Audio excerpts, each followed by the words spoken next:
What's up everyone? It's Liz.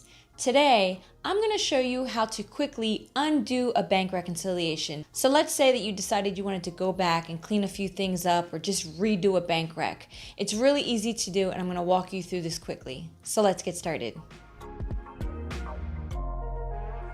So here we go in QuickBooks. And I'm going to go to the reconcile page. So you could do that one of two ways.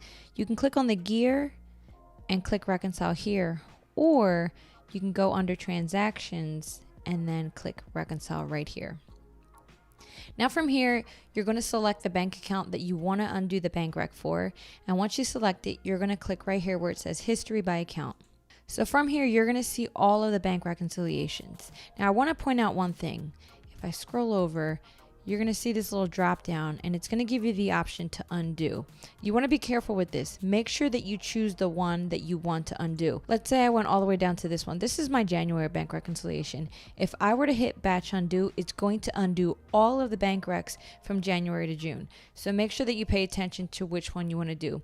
But all you're going to do is select it and click undo. So right here, it's going to bring you to another screen just to confirm that you truly do want to undo the reconciliation. So if I hit yes, it's going to ask you one more time, and if you don't, you can go back. Otherwise, you're going to click undo.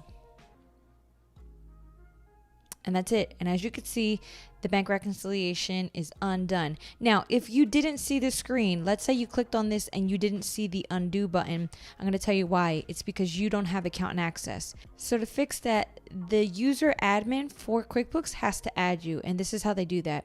They're going to click right here in the gear, go to manage users.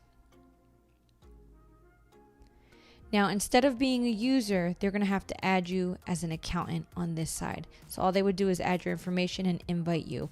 So again, if you don't see the undo button, it's because you're added as a user and not an accountant, and you need to be listed as an accountant in order to do this. And that's it. Check out my other videos that I made on how to reconcile bank accounts, as well as 5 common mistakes that people make when they're doing their bank recs. Make sure to subscribe to my YouTube channel for more helpful tips and tricks. Until next time, ciao!